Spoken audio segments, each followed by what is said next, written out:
नमस्कार दोस्तों, आप सभी का स्वागत है जीके बकेट स्टडी ट्यूब पर।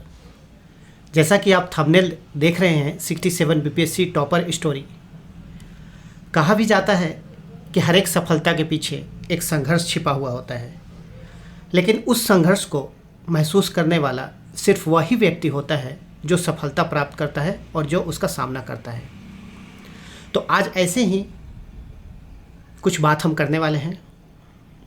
जैसा कि आप सभी को पता है 67 का हमारा टेलीग्राम आंसर राइटिंग और नोट्स पर अभ्यास चला था और उसी ग्रुप से उस ग्रुप में लगभग 135 बच्चे थे, जिसमें लगभग 40 से 45 बच्चों का पीटी हो पाया था। दुर्भाग्यवश बहुत सारे ऐसे बच्चे रह गए जिनका पीटी ही नहीं हो पाया। लेकिन इसी क्रम में आगे बढ़े तो लगभग 50% से ज़्यादा मतलब 22-23 बच्चे ऐसे थे जिन्होंने इंटरव्यू दिया। और अंतिम रूप से जहाँ तक मुझे जानकारी है अभी फ़िलहाल 9 अभ्यर्थी ऐसे हैं जो अंतिम रूप से चयनित हो चुके हैं। तो उन्हीं के बारे में आज हम बात करने वाले हैं। सबसे पहले तो इन सभी को बहुत बहुत धन्यवाद, क्योंकि इन्होंने जो हमारी ग्रुप की परंपरा है उसको कायम रखते हुए सफलता अर्जित किया है और एक बार फिर से यह सिद्ध करने का इन्होंने प्रयास किया है कि सेल्फ स्टडी से बेहतर स्टडी कोई भी नहीं है। क्योंकि आप चाहे कोई भी कोचिंग कर लें, कहीं भी चल जाए, दिल्ली, पटना, हैदराबाद या कहीं भी, जब तक आप स्वयं प्रयास नहीं करेंगे, खुद से पढ़ाई नहीं करेंगे, सेल्फ स्टडी नहीं करेंगे, तब तक आप सफलता नहीं प्राप्त कर सकते हैं। यदि आप कोचिंग नहीं भी जाते हैं और स्वयं से स्टडी करते हैं तो निश्चित ही सफलता आपको मिलेगी, और इसी का उदाहरण है आज हम देखने वाले हैं। वीडियो बनाने का प्रमुख उद्देश्य है कि 67 का समापन हो चुका है और आने वाले दिन में यह ग्रुप अब समाप्त हो जाएगा। तो सबसे पहले सभी को बधाई दे देता हूं कि आप सभी का भविष्य आने वाले समय में बहुत ही उज्जवल है। अच्छे से काम करें। बिहार को आप जैसे अच्छे अधिकारियों की ज़रूरत है। बिहार की विकास में अपना योगदान दें। तो इसी क्रम में आज हम बात करने वाले हैं सबसे पहले अभिषेक कुमार, जो कि अब डीएसपी बन चुके हैं। 67 बीपीएससी में 61वां रैंक इन्होंने लाया है। तो बहुत बड़े बधाई के पात्र हैं और काफ़ी गौरवान्वित महसूस कर रहा हूँ कि हमारे ग्रुप से ये जुड़े हुए थे। तो बहुत अच्छा लग रहा है। इनसे पर्सनली बात भी हुई है। बहुत ही अच्छा स्वभाव है इनका। और इनकी आंसर राइटिंग तो जब हमारे ग्रुप में जुड़े हुए थे तो वो पहले से ही इनकी आंसर राइटिंग काफ़ी अच्छी थी। तो देखा जाए तो इनके लिए ज़्यादा मेहनत करने की ज़रूरत नहीं पड़ी मुझे, और काफ़ी अच्छा आंसर लिखते थे। और सबसे बड़ी बात मैं एक बता दूं कि मैं मुख्य रूप से हिंदी में आंसर राइटिंग करवाता हूं, लेकिन हो सकता है ये मेरे नोट्स से प्रभावित हो गए हों या जो जिस प्रकार से मैं स्टडी करवाता हूं उनसे ये प्रभावित हैं। तभी इन्होंने कहा भी था कि आप हिंदी में भले ही आंसर राइटिंग करवाते हो, लेकिन मैं इंग्लिश में आंसर राइटिंग करूंगा और आप उसको चेक कीजिएगा। तो जहाँ तक संभव हुआ मैंने इनको मदद देने की, गाइडेंस देने की कोशिश की, और इनकी मेहनत का आज यह नतीजा है कि आज यह डिप्टी एसपी के पद पर चयनित हो गए हैं। तो आप देख सकते हैं कि टेलीग्राम ग्रुप में समय समय पर इनसे बात भी होती रही है, पर्सनली भी इनसे बात हुई है। तो जब इनका सिलेक्शन इंटरव्यू के लिए हुआ तो इन्होंने मुझे बताया। इसके अलावा जब इनका फाइनल हुआ तो इन्होंने हमें बताया, ग्रुप में बताया कि इनका सिलेक्शन हो गया है, और जो हमारे द्वारा गाइडेंस दिया गया है, जो नोट्स दिया गया है, उसका भी इसमें बहुत बड़ा योगदान रहा है। देखिए, किसी की भी सफलता में किसी एक चीज़ का योगदान नहीं होता है। थोड़ी थोड़ी योगदान सारी चीज़ों की होती है, और सब चीज़ अगर आपके अनुकूल हो जाती हैं स्थितियाँ, तो निश्चित ही सफलता मिल जाती है। तो इस प्रकार आप देख सकते हैं इन्होंने पर्सनली मुझे व्हाट्सएप भी किया, और बहुत बहुत इनका धन्यवाद कि इन्होंने समय निकालकर हमें सूचित किया और हमारे प्रति इन्होंने आभार व्यक्त किया।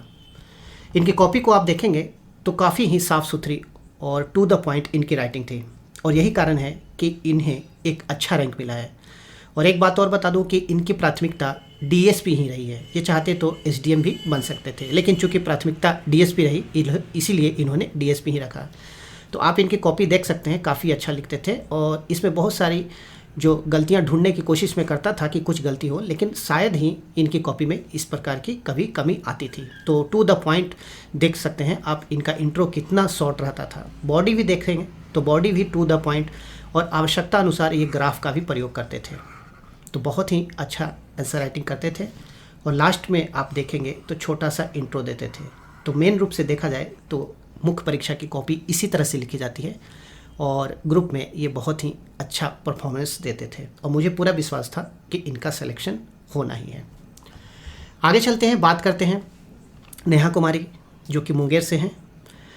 इनको सब इलेक्शन ऑफिसर पद के लिए चयनित किया गया है। रैंक इनका 225 है।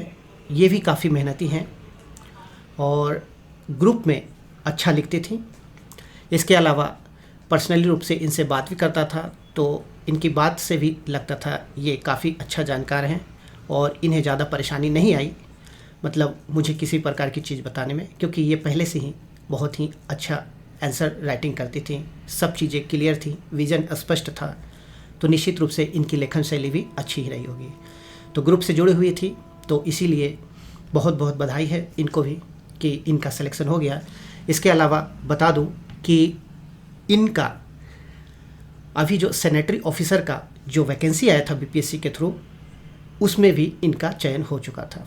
तो इन्होंने ही सबसे पहले ग्रुप में सूचित किया कि इन्होंने 225वां रैंक प्राप्त किया और सब इलेक्शन ऑफिसर के लिए ये चयनित हुई हैं। तो इनकी भी उज्जवल भविष्य के लिए हमारी तरफ से, हमारी टीम की तरफ से ढेर सारी शुभकामनाएं हैं, और बहुत बहुत धन्यवाद कि इन्होंने ग्रुप में सूचित किया और ग्रुप के प्रति अपना आभार व्यक्त किया।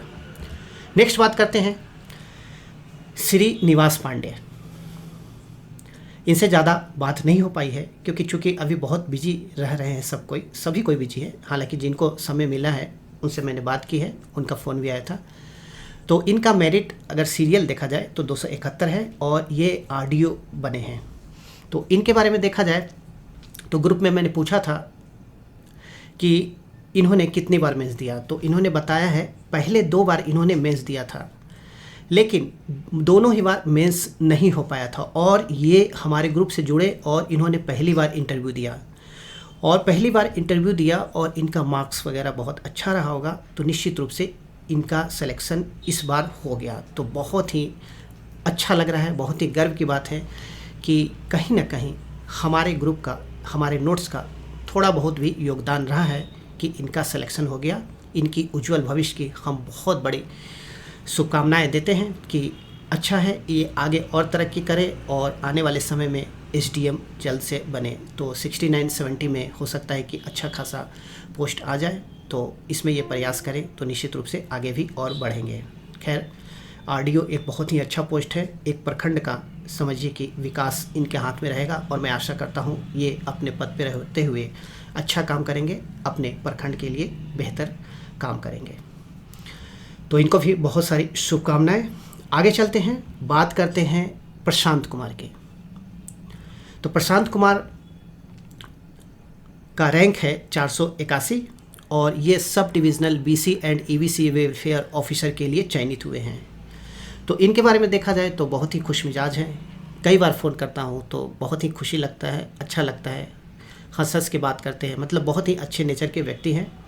और इन्होंने जैसा कि ग्रुप में बताया भी था कि नोट्स बहुत ही बेनिफिट रहा इनके लिए, और ये इंटरव्यू के लिए सेलेक्टेड हुए। और जहाँ तक मुझे पता है इनका भी ये प्रथम बार इंटरव्यू था, और इस इंटरव्यू में ये सेलेक्ट हो गए, मतलब इस परीक्षा में ये अंतिम रूप से चयनित हो गए, और इनको पोस्ट अच्छा मिल गया है। तो जैसा कि आप सभी को पता है कि सिविल सेवा में इंटरव्यू प्लस मेंस दोनों के मार्किंग बहुत ही महत्वपूर्ण रहते हैं, और यदि आपके मेंस के मार्क्स अच्छे हैं तो निश्चित रूप से आपका सिलेक्शन कोई नहीं रोक सकता, यदि इंटरव्यू में थोड़ा कम नंबर भी आए तो इन्होंने भी आभार व्यक्त किया है ग्रुप के प्रति। तो इनको बहुत बहुत धन्यवाद, और इनकी उज्जवल भविष्य की शुभकामनाएं करते हैं, अच्छे से काम करें और अपने क्षेत्र का और इनको जो जिम्मेवारी मिली है वे उनके कर्तव्यों का अच्छे से निर्वहन करें।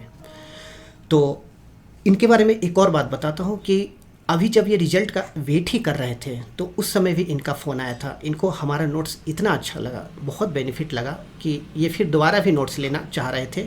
जब इन्होंने फ़ोन किया था और बताया भी था कि 23-24 से अगर बजट जो है और इकोनॉमिक सर्वे 2022-23 का है उससे अगर अपडेट हो जाए तो इन्होंने फिर से नोट्स की डिमांड की थी। तो मैंने इनको बताया था कि सितंबर तक आ जाएगा। तो फ़िलहाल हमारा नोट्स अपडेट आ गया है, जो भी लेना चाहते हैं ले सकते हैं। तो इन्होंने रिक्वेस्ट किया था कि जब भी अपडेट हो जाए तो आप बता दीजिएगा। तो मेरे ख्याल से अब लेने की ज़रूरत नहीं पड़ेगी, काफ़ी अच्छा पोस्ट मिल चुका है और काफ़ी जिम्मेवारी वाला इनको काम मिला है। तो आशा करता हूँ बहुत ही अच्छा काम करेंगे और ईश्वर करे ये अपने कर्तव्यों का अच्छे से बहुत ही बढ़िया ढंग से निर्वहन करें, ऐसी हमारी शुभकामनाएँ हैं। आगे चलते हैं और बात करते हैं बहुत ही मेहनती प्रिया भारती की। 831वां रैंक है। इनके बारे में आपको बता दूं कि इनसे मैंने पर्सनली बात की थी फ़ोन करके। तो इनके द्वारा बताया गया था कि ये पहले 4 प्रयास दे चुकी थी लेकिन अभी तक इनका सिलेक्शन नहीं हुआ था। इनसे बात हुआ, ये पटना दीघा की रहने वाली हैं। तो इनसे बात हुआ तो पता चला कि 4 बार ये पहले एग्ज़ाम मेंस का दे चुकी थी। बार बार पीटी निकलता था, मेंस भी देती थी लेकिन इंटरव्यू तक नहीं पहुंच पाती थी। लेकिन जब ये हमसे जुड़ी, मतलब हमारे ग्रुप से जुड़ी, तो नोट्स वगैरह इन्होंने मंगाया और अच्छे से नोट्स को इन्होंने 4 से 5 बार खूब अच्छे से पढ़ा, खूब अच्छे से उसकी आंसर राइटिंग की। तो उसके कारण इन्होंने जैसा कि बताया कि काफ़ी अच्छी इनकी लेखन शैली हो गई। डाटा, आंकड़े जो भी होते हैं फैक्ट से ये इनका जो लेखन है वो बहुत भी बेहतर हो गया और लेखन शैली में सुधार आया और अंततः यह आरडीओ के पद पर चयनित हो गई 67 बीपीएससी में। तो इनको भी बहुत बहुत बधाई, काफ़ी मेहनत किया और सबसे बड़ी बात कि इन्होंने हिम्मत नहीं हारी। समझ रहे हैं आप, 4 बार असफल होते हुए, मतलब इतनी लंबी पारी इन्होंने खेली, तो इनकी हिम्मत की तो दाद देनी पड़ेगी क्योंकि अच्छे अच्छे लोग टूट जाते हैं जब रिजल्ट 1-2 बार में ही नकारात्मक आता है। तो बहुत बहुत बधाई है इनको, उज्जवल भविष्य के लिए अच्छे से काम करें जहाँ भी रहे। सबसे बड़ी बात, माता पिता का बहुत अच्छा सपोर्ट सभी को मिलता है, लेकिन मुझे बहुत खुशी हुई कि जब ये इंटरव्यू देने गई थी तो इनके माता पिता भी इनके साथ में थे। काफ़ी देख के अच्छा लगा कि माता पिता तो सभी बच्चों को सपोर्ट करते ही हैं और निश्चित रूप से जब बच्चे माता पिता के जो सपने होते हैं उन पे खरे उतरते हैं तो उनको कितना गर्व होता होगा। आप महसूस करके देख रहे होंगे जो भी सेलेक्ट हुए कि उनको कितना अच्छा लगता है। तो एक खुशी देने की इच्छा होती है, तो इससे बड़ी खुशी एक बच्चे माता पिता को क्या दे सकते हैं। तो इनके भी उज्जवल भविष्य की शुभकामनाएं हैं। नेक्स्ट बात करते हैं सोनी कुमारी। पोस्ट बहुत अच्छा मिला है, sub divisional BC and ABC welfare officer, और ये जहाँ तक मुझे याद है 64 से ये ग्रुप से जुड़ी हुई थी। तो बहुत ही मेहनती रही है। पीटी हमेशा इनका निकलता था, अच्छा ही रहता था। इसके अलावा जब इनसे बात हुई तो पता चला कि ये टीचर में भी सेलेक्ट हो गई है। तो इनकी कॉपी भी मैंने चेक की है, काफ़ी अच्छा लिखती थी, तो इनका सिलेक्शन हुआ है। इनको भी बहुत बहुत बधाई, और काफ़ी मेहनत इन्होंने भी किया है, काफ़ी संघर्ष किया है, क्योंकि मैं 64 से ही देख रहा हूँ इन्होंने हिम्मत अपने नहीं छोड़ी, और जब तक सिलेक्शन ना हो जाए, इनका कहना था, तब तक जाना नहीं है। मतलब जब तक तोड़ेंगे नहीं तब तक छोड़ेंगे नहीं, ऐसी जिद्दी थी। और निश्चित रूप से इनको अंततः सफलता मिली है। बहुत बहुत इनको हमारी तरफ से बधाई। उज्जवल भविष्य की अच्छे से रहे, अच्छे से काम करें। इसके अलावा समय समय पर इनको द्वारा व्हाट्सएप भी किया गया था और हाँ, आभार भी व्यक्त किया गया। तो इनको बहुत बहुत धन्यवाद हाँ जीके बकेट टीम की ओर से कि इन्होंने टीम के प्रति जो अपनी कृतज्ञता है वह व्यक्त की है। और इन्होंने पर्सनली मैसेज करके भी बताया था। इनको मैंने बोला था कि अगर आपको टाइम मिले तो कृपया सब चीज़ जो भी ज़रूरत है मतलब मैं जो वीडियो बना रहा हूँ उसके लिए देने का, तो इन्होंने दिया है। तो बहुत बहुत धन्यवाद इनको, और इनके भी उज्जवल भविष्य की हम शुभकामनाएं करते हैं। आगे चलते हैं तो देखते हैं इनकी कॉपी, इनकी राइटिंग को आप देखेंगे तो काफ़ी साफ़ सुथरी है और लेखन शैली भी काफ़ी अच्छी है। तो आप देखेंगे तो इसमें काफ़ी कम करेक्शन आए हैं, मतलब लेखन शैली इनकी बहुत अच्छी रही है। ग्राफ, पाई चार्ट का इन्होंने काफ़ी अच्छा प्रयोग करते रहे हैं। तो इसी तरह से आप भी अच्छी तरह से लिखेंगे, ग्राफ, पाई चार्ट का जो भी है वो प्रयोग करेंगे तो निश्चित रूप से आप अच्छे मार्क्स अर्जित कर सकते हैं। आगे बात करते हैं। आपको बता दूं कि हमारे टेलीग्राम ग्रुप में प्रतिदिन आंसर राइटिंग चलता है, उसका आंसर का मूल्यांकन होता है, उसका मॉडल आंसर भी दिया जाता है, तो आप भी चाहें तो ज्वाइन कर सकते हैं। आगे बात करते हैं। इनका सिलेक्शन 60 बीपीएससी में नहीं हुआ है, लेकिन इनका अभी जो पिछली बार जो सीडीपीओ का एग्ज़ाम हुआ है उसमें ये सीडीपीओ बन गए हैं। तो मुझे लगा कि इनका भी नाम लेना चाहिए, क्योंकि इस साल ये सेलेक्ट हुए हैं और ये हमारे ग्रुप से जुड़े हुए हैं। इनको भी हमारे ग्रुप से काफ़ी लाभ मिला है, नोट से लाभ मिला है, तो इनके लिए भी बहुत सारी शुभकामनाएं। इनका भी भविष्य बहुत ही अच्छा हो, उज्जवल हो और आगे ये तरक्की इसी प्रकार से करते रहें। इसके अलावा आपको बता दूं कि ग्रुप में 1-2 और लोग हैं जो जुड़े हुए हैं, सेलेक्ट भी हुए हैं, लेकिन उन्होंने आंसर राइटिंग वगैरह तो नहीं की, लेकिन कहीं ना कहीं नोट्स या मॉडल आंसर या अन्य के जो कॉपी हैं उनको देख के थोड़ा बहुत तो लाभ हुआ होगा, प्रत्यक्ष अप्रत्यक्ष।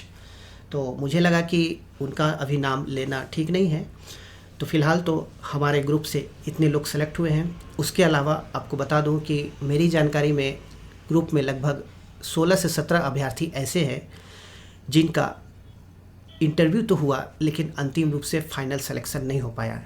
लेकिन भगवान से मेरी प्रार्थना है और मुझे पूर्ण विश्वास है कि 67 नहीं तो क्या 68 में जिनका भी मेंस होगा वो निश्चित रूप से सेलेक्ट होंगे, और नहीं तो 69 में भी बहुत सारे लोग जो इस ग्रुप के हैं, जो इंटरव्यू दे चुके हैं, वो जुड़े हुए हैं। तो इसमें नहीं तो उसमें आज न कल इनका होगा ही। तो इनको बस थोड़ा धैर्य रखने की आवश्यकता है। इसके अलावा आपको बता दूं कि 69 का हमारा बैच चल रहा है आंसर राइटिंग का। आप चाहें तो इस नंबर पे आप कॉल करके जुड़ सकते हैं। जुड़ने के लिए कुछ शुल्क रखा हुआ है। ये सभी नोट्स हैं और इन्हीं नोट्स के आधार पर आंसर राइटिंग चल रहा है।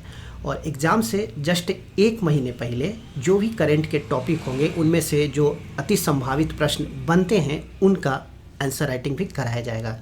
तो जो भी जुड़ना चाहते हैं जुड़ सकते हैं इस दिए गए नंबर पर। तो इसी के साथ हम वीडियो समाप्त करते हैं और आशा करते हैं कि आने वाला दिन सभी के लिए अच्छा रहे, शुभ रहे। आप लोग इसी तरह से मेहनत करते रहें, आगे बढ़ते रहें। Thank you very much.